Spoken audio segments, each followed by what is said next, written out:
Welcome to the Hidden Why Podcast, episode 1054, my second interview with Steve Sims.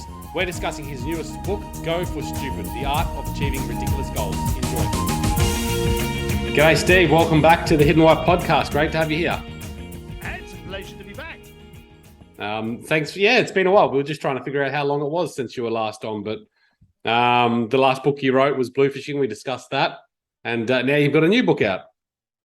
I have ridiculously. I'd never thought I'd have a first book out. So the fact that there's a number two is shocking everybody. There you go. Why was that, mate? You never thought you'd be an author? I never did. It was never my focus. My focus was always how I could become smarter. And when I actually put my first book out, Blue Fishing, I thought to myself, and very, very bluntly, honestly, I thought no one's going to buy it because it's too obvious. It's the obvious shit that I do that gets me to hang around with Sir Elton John, Elon Musk, Richard Branson, some of the wealthiest, most successful people in the planet that you've never heard of. And I just thought everyone's got to be doing this. And of course, Blue Fishing came out and they weren't. They were overcomplicating. They were just trying to come up with an image or a style, or they were too frightened to get out of their own way. And so it did very, very well for me, but it got me into speaking and coaching worldwide. And then quite simply, COVID came across and a new issue came up. And I just got pissed off at the beginning of COVID and it turned into a book. There you go. You get angry and you write a book. Well, haven't you noticed that most entrepreneurs, we actually progress through aggravation? You know, something happens and we go, oh, God, why does it have to be like that? And then we end up creating a solution, finding someone that's got the same problem and then selling them the solution. That's business 101. So the new book, is it launched? It's not yet launched, is it? No, it comes out on the 18th of October. And we're not doing any pre-sales. You can look at it on stevedsims.com, but it'll be available on Amazon very easily. Go for Stupid, look up Steve D. Sims, and you'll find it. Go for Stupid, The Art of Achieving Ridiculous Goals. Now, you said you sort of got into COVID and got angry. Yeah. Why did you write about achieving ridiculous goals whilst you were probably in lockdown? So COVID came across, and within the first month, I was happy. Now, I mean no disrespect, and I wish you all the best for any members that got hurt or died during COVID. But for many, many of the planet, it was a wonderful time. And there's actually a guilt by saying how good it was. But for me, I didn't have to travel anymore. I was with my family. I was with my kids. I was with my dogs. I couldn't fly. I couldn't drive. I ended up getting like a 9-day week. I was much needed downtime. Yeah. Oh, God. Well, I'm not quite sure if it was downtime because I got to start looking at my life and going, hang on a minute. Am I happy with it? And I found a few parts of it I wasn't.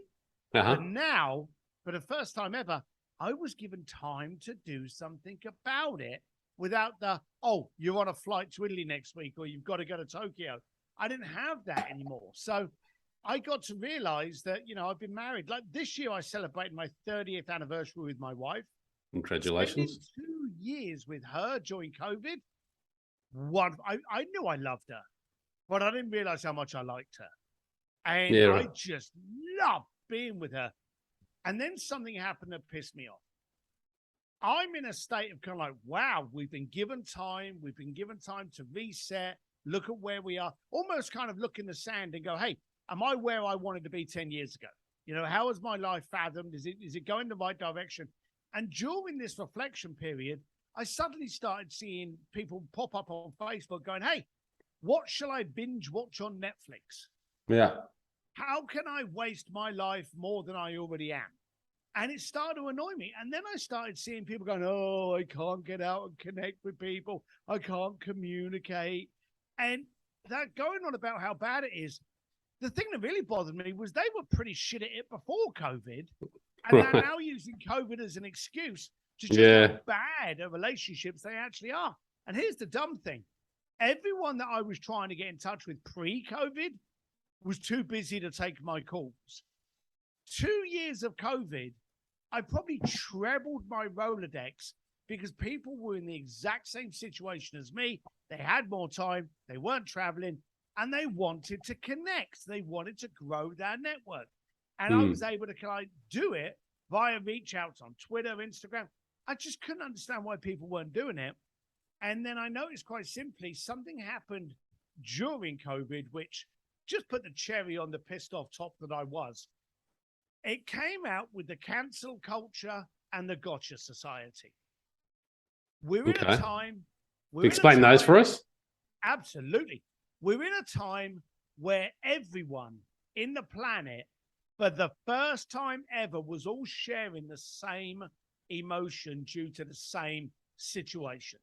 You could have phoned someone up in Philadelphia, Korea, New Orleans, Japan, anywhere in the planet, and gone, hey, how's COVID treating you? And they would have told you. Now, not everyone's been in a recession. Not everyone's been in a depression. And not everyone was in the world wars. So the bottom line of it is, this is the first time ever where the entire planet has shared the same unified problem. Yeah.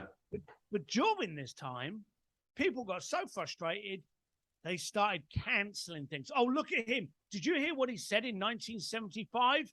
How inappropriate. Let's cancel his acting career. Oh, did you see what so-and-so did? Let's ridicule them. And let's put a meme up online and just ridicule what an little idiot they are. We'll, gotcha society, behold, we'll tear them off their pedestal.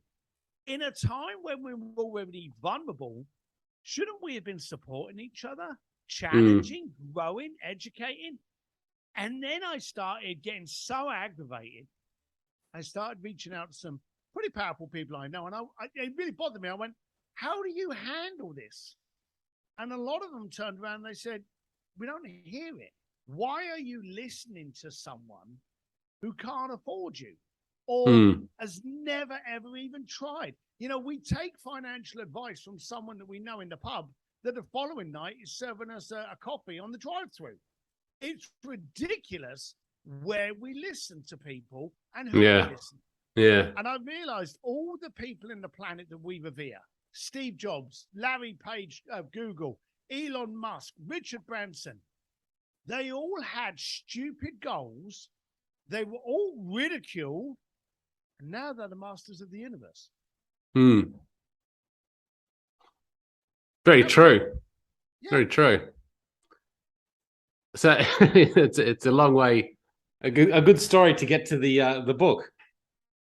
Well, look, again, all entrepreneurs, we move on aggravation. And I suddenly found myself, I was getting annoyed with just how bad we are at communicating. And as I did more delving into it, even through history, do you know that this is hysterical and will sound like I'm lying? The Candle Society protested against the development of the light bulb. And the reason they protested against it was because they said it was unsafe. Yeah, right. Now, there's never been, the fire of London, the fire of Boston, all of these great fires didn't start because of a light bulb. They all started because of the naked flame, the candle. But they had the audacity to try and block it. And even Henry Ford, he actually got protested because, and again, this is ridiculous, horses could go through the woods, cars couldn't. So people love to protest for any reason whatsoever. Evolution, furthering our education, furthering our development. And I just went through what I had done and kind of, what I had got up to, how a bricklayer from East London suddenly had all these relationships, how I had done it, how I had not listened to people, and how come I hadn't listened to myself? Because quite often it's us that creates that doubt, isn't it? Usually, yeah. Yeah, we're sitting there going, oh, I'd like to do that, but I can't do that. I don't know. And we listen to that little chirping devil in our head, and we listen to it and then go, yeah, I won't do it anymore.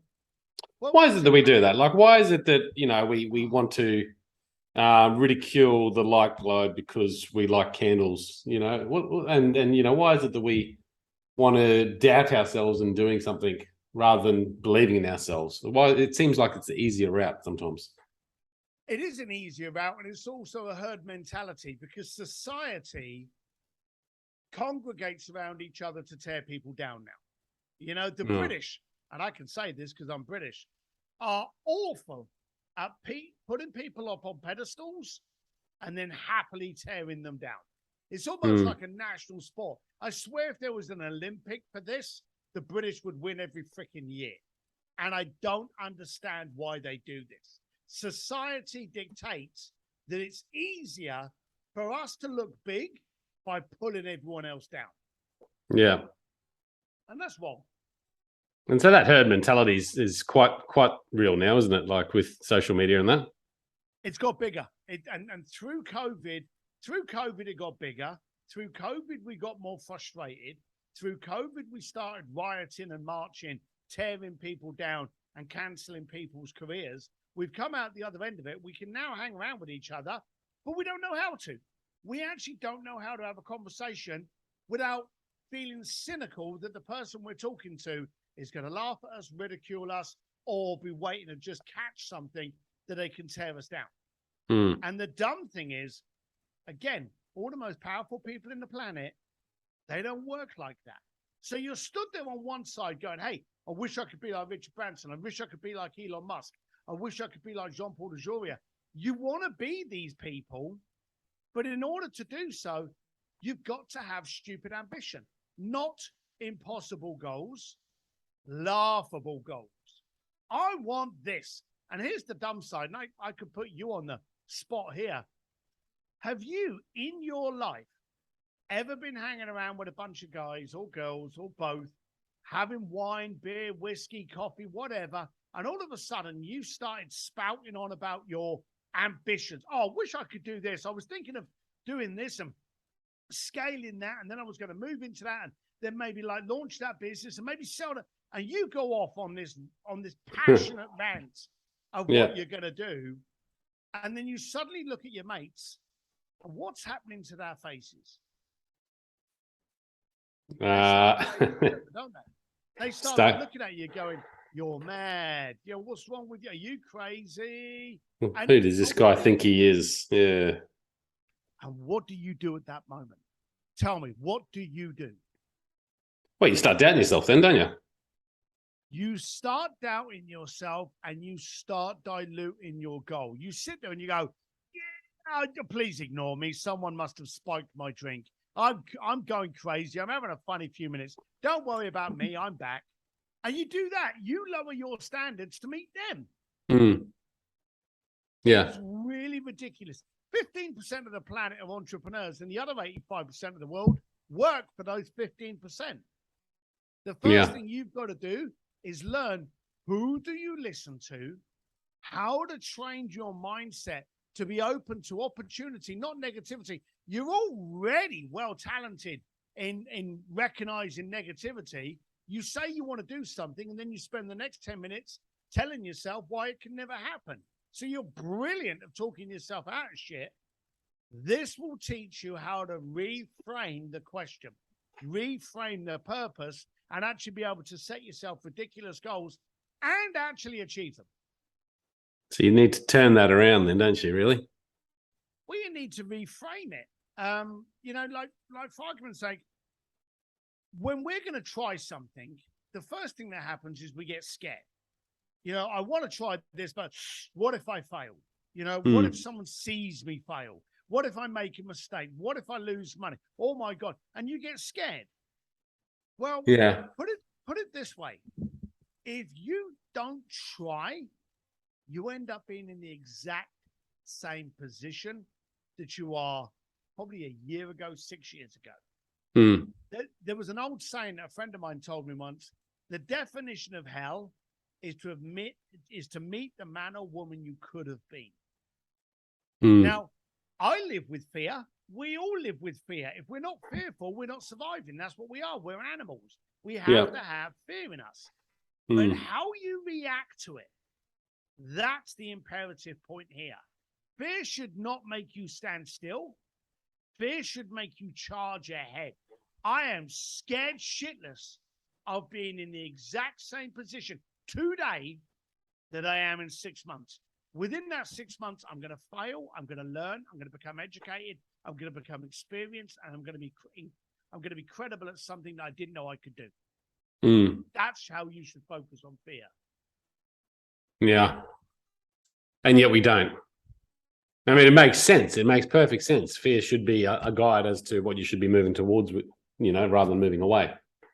And you yet, should be terrified of where you are today. You should anyone that's sitting there going, "Oh, I'm scared of actually, going for that job." Don't be scared of that. Be scared of being in the one you're in. Yeah, because you'll regret not doing it than trying it, even if you do fail. Yeah, even if you don't get the job. Look, I've met so many powerful people that I've realized that powerful people are better failures than you. They've just learned from those failures. They haven't allowed the failures to define them. They've allowed it to refine them. Yeah. And does it get easier? Do you feel like in your situation, with big ambitious goals, those first few were probably the hardest, but then, and I'm sure you still face fear and you still find challenge, but it becomes easier, right? It becomes a lot easier. Have you ever had a friend of yours turn up at your house and they've bought a car, or you're in the car lot and you see a car and it's a really funny color? Let's say it's yellow, okay? Just for the point of this example. You see this car and it's yellow and you go, that's a funny color car. I haven't seen that color before. When you drive down the road the following day, what's the only color car you can see? Oh, yellow. Exactly.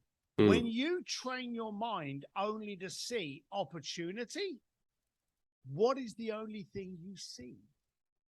The opportunity.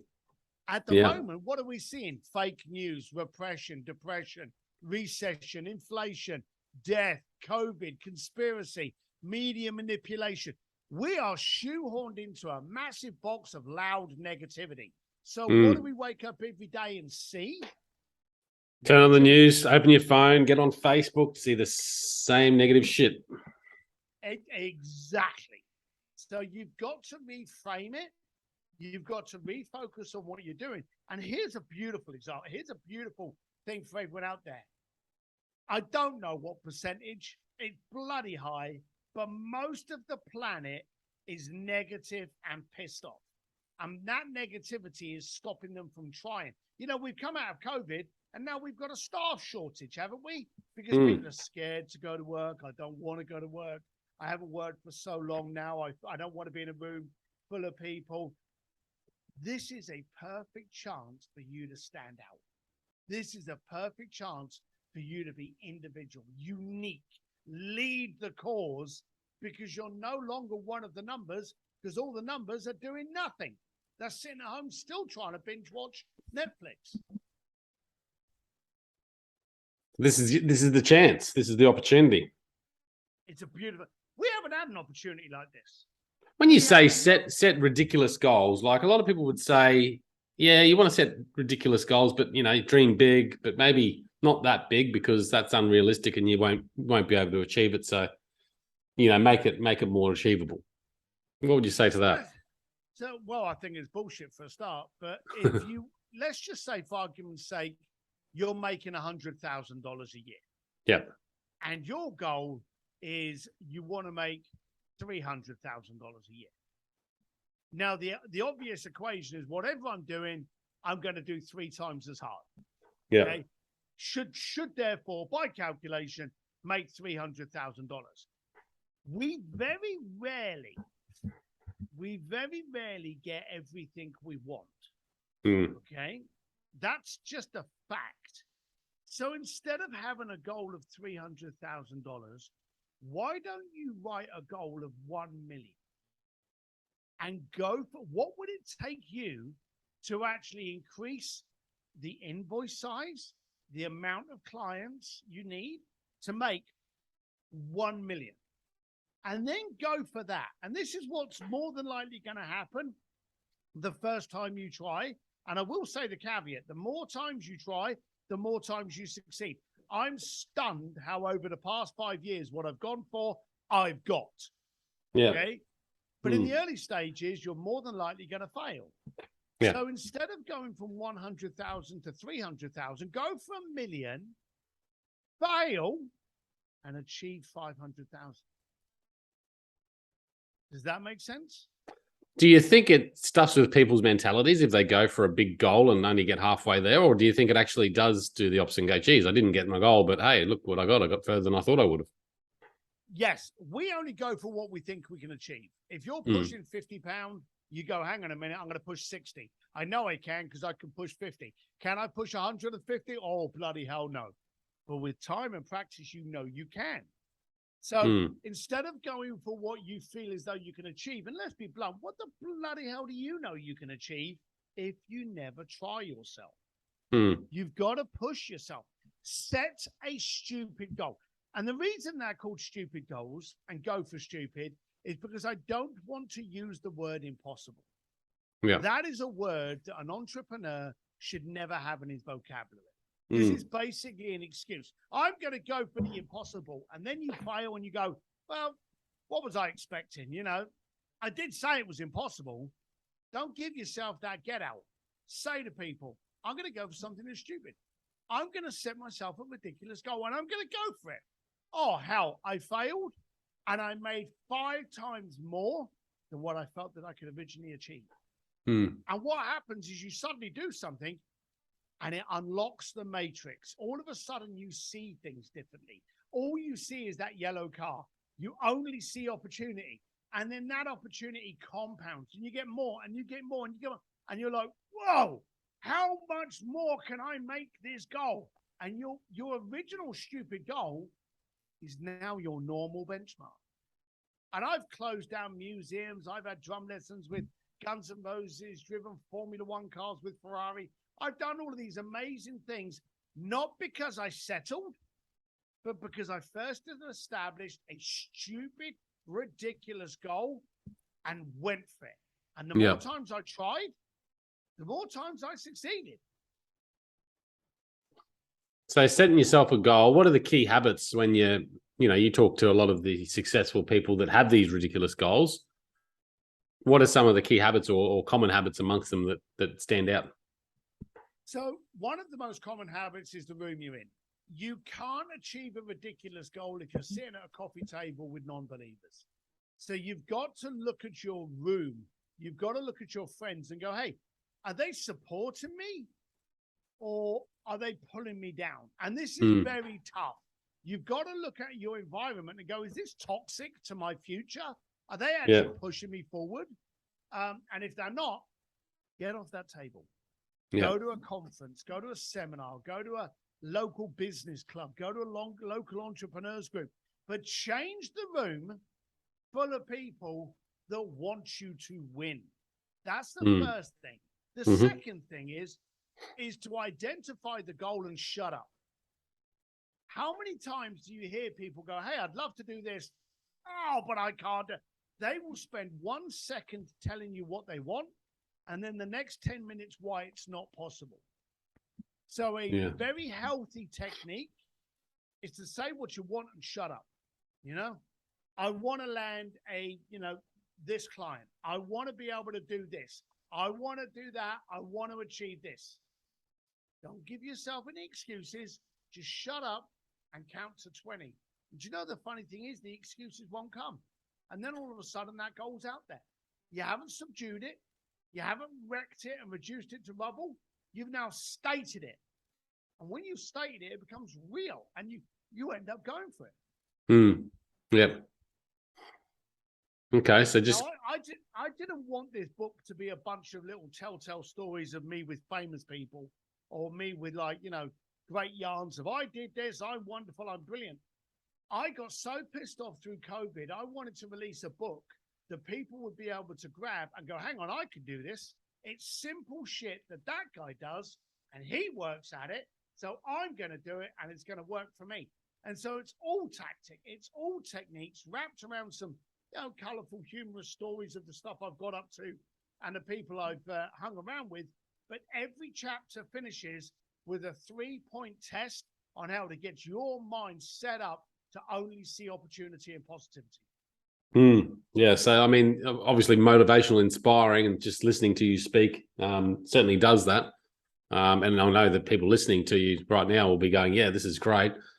But then putting some tactics into place that actually help you achieve those ridiculous goals is what's important here, and the execution of it. Yeah. Yeah. I actually, inside the book is a QR code. And when you get the book, if you just scan the QR code, you'll get a video of me ranting, telling you, don't buy the book to, give yourself a bedside read. Buy the book to action it. I want to hear from people that have tried to do things differently. I want to know what they've got up to and how they benefit. Yeah. So, I mean, easy to say, yep, okay, I'll do $1 million this year. I want to do 3 million next year, and put it out there to the universe and have that goal. Yes, I can do this. But then just saying I need to do 3 times the amount, that's obvious. Often, you've got to think about things differently, don't you? You have to have a different solution for getting that same goal. Or is it as simple as working 3 times as hard? Isn't it? Okay, so 2 things. One, you just did exactly what I told you not to do. Yep. You said go for $1 million, but we know you straight away came in with the but. Yeah. And I said to you before, state your goal, shut up. I want to make $1 million by the end of this year. Yeah. That's the end of the conversation. Let it stew. Mm-hmm. And then think about, well, okay, let's reverse this. I make $200,000 a year now, and I have 20 clients. So do I increase my clients, or do I increase my invoices to those 20 clients? So do I actually need 50 clients to make $1 million, or do I just need 30 clients that are paying me more? Yeah. Start working out what the stepping stones would be to get to that goal. Yeah. And then go for it. Now, here's the funny thing. At the beginning of this show, I said to you, 100,000 to 300,000, just do 3 times more. Yeah. And then I started talking to you about $1 million. And in the past few minutes, you went, well, it's easy enough that, if you want 3, you just do 3 times. That was a normality to you now.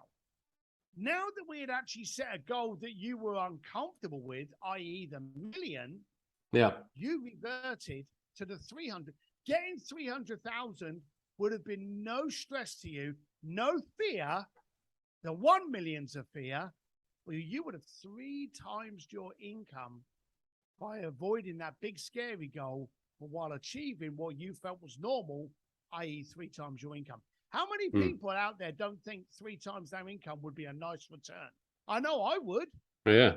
But if we go for 5 to 10 times, that 3 times suddenly has no fear level to it, and you stand an enormous percentage to actually achieve it. Okay. So the $1 million then becomes the fearful level than the 300. Do you know it does the first year, but it does doesn't the second?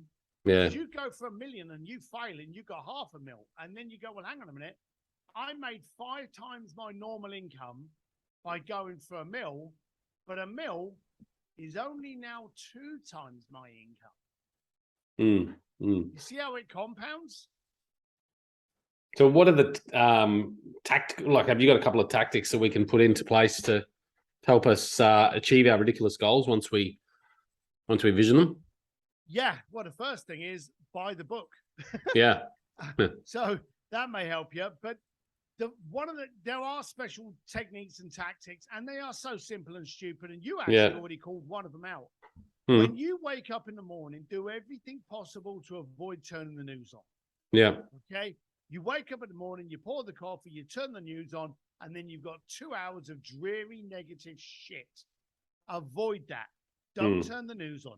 If it's important, someone will text you, you'll get an alert. But do not watch the morning news. It won't help you. It is not your friend. And set your goals. What's my goals? Okay, I'm going to do this. Go for that. I want 10 goals today. What did you achieve? 7. Great. Next day, I'm going to go for 10 goals. What did you achieve? 8. Okay, great. You got to set your goals that define the standards by you want to live by. There's a lot of people that say live within your means, okay? That's a settler's comprehension. Raise your means by raising your standards, by increasing your goals. If you want a Ferrari, focus on a Ferrari lifestyle. Yep. Okay? Don't look at, selling the jewelry to make the first payment. Do you find that a lot of people at that point, when they start going, yes, I've got this ridiculous goal, this is what I need to do to achieve it, they get into the day-to-day flow, I assume a lot of people give up very early on. It's like the New Year's goals, most people say, I'm going to lose 10 pounds this year or whatever it might be. And they start off running, but then very quickly they stop because it becomes too hard. It usually becomes too hard because they lack the one thing they really need, and that's that support structure. I said to you at the beginning, you've got to get, whenever I have an idea, I phone up some of my friends and I go, hey, I've got an idea. Can we get together? We get together, we have a dinner, I spew out my goal and I let them challenge it. And then I go home. And then if I've got a question, a couple of days later, I can go, hey, I'm having trouble with this. You see, you've got to focus on your network. You've got to focus on your relationship. I got a friend of mine, Jay Abraham. You may have heard of him. And I remember going down to Jay, I don't know, 4 years ago with this brilliant idea that was going to make me millions of dollars. And I was so into it. I was a dog with a bone. And I went down to Jay, saw Jay, went through this whole idea, went through this concept, and he looked at me and he smiled and he went, is that it? I went, what do you mean, is that it? And he said, well, with your energy, credibility, circle, I just thought you would have gone for more. And I looked at what I was doing and I realized I was focusing my energy on something that wouldn't give it back to me in the same ROI. I literally ditched that project that night. I went on to something that was worthy of my energy, credibility, and network. There you go. Jay Abraham has been on the show before too, I believe. He's a lovely fella. Isn't he? Mate, it's a fantastic book. People can pick it up. When is it being launched? The book is being launched on the 18th of October. It's on Amazon, but you can head over to Steve D. Sims, D for dashing, and only one M in Sims, steveDsims.com. On the 18th of October, it will be announced. But bottom line of it is, anywhere that you consume your media, Instagram, Facebook, Twitter, I'm Steve D. Sims, absolutely everywhere. And you can guarantee on the 18th of October, I'm letting the planet know about this book. You'll know about it. All right, okay. So steveDsims.com. Yeah, and I guess the final point of removing yourself from that negativity and the naysayers and things like that, I mean, that's probably a very powerful topic to close on, because we often find ourselves just drawing ourselves to those circles. Yeah, we do. We do. Don't we? Yes, you absolutely do. And the first thing you've got to do is recognize it. You've got to recognize those people around you. And you've got to ask yourself, the guy I'm having coffee with now, is he there to support me or is he there to tear me down? Yeah. Now, I don't mean that viciously, but we've all got friends in our life that don't add anything to the party, don't add anything to our growth, but are quite happy to zap our energy. Yeah. So your environment, like you said earlier on, be mindful of your environment. Yeah. 100%. Steve, lovely to chat. Thank you. Inspirational and certainly inspiring. And look, the book is one that I think everyone should read if you certainly want to go and achieve ridiculous goals in life, and who doesn't? So, yeah, thanks for sharing, mate, and congratulations on the new book. I appreciate it. Thanks for having your time with me. Guys, you can check it out at thehiddenwhy.com. Until next time, peace, passion, and purpose. See you soon. Thanks, guys, for listening to this episode. I hope you enjoyed what you heard. I hope you love what you're hearing. If you like this episode, guys, or any of the episodes that you're listening to here at The Hidden Why, please do me a favor by sharing it. You can share it with your families, you can share it with your loved ones. You can do that by using your favorite social media channels, using the icons on the platform that you're listening to The Hidden Why podcast. Also, guys, if you're a fan of the show, please connect with me. Connect with me at thehiddenwhy.com. I love to hear from you. I love to converse with the people that listen to this show to find out what they enjoy, what they don't enjoy, and perhaps if they have any questions or feedback for the show as well. You can stay up to date with all that I'm releasing here, guys. I do a solo show every Monday, a 3-minute thought every Thursday. I do 2 interviews a week on Wednesday and a Saturday, and a book review every Friday. You can stay up to date with all that by subscribing to my newsletter at thehiddenwhy.com. Just enter your email address there, and also subscribing to the podcast on the platform that you choose to listen to your podcast. You can also support the show, guys, by using the Amazon links at thehiddenwhy.com. So if you like books, you can get all the books that I review there, and anything else really that you like to purchase through Amazon. So use that link, it helps support the show.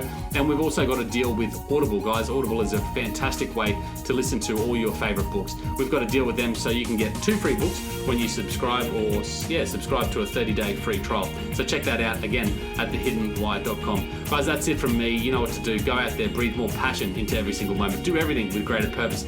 And in doing so, you will discover your hidden why. This is The Hidden Why. My name is Lee Martinuzzi. Until next time, peace, passion, and purpose. See you soon.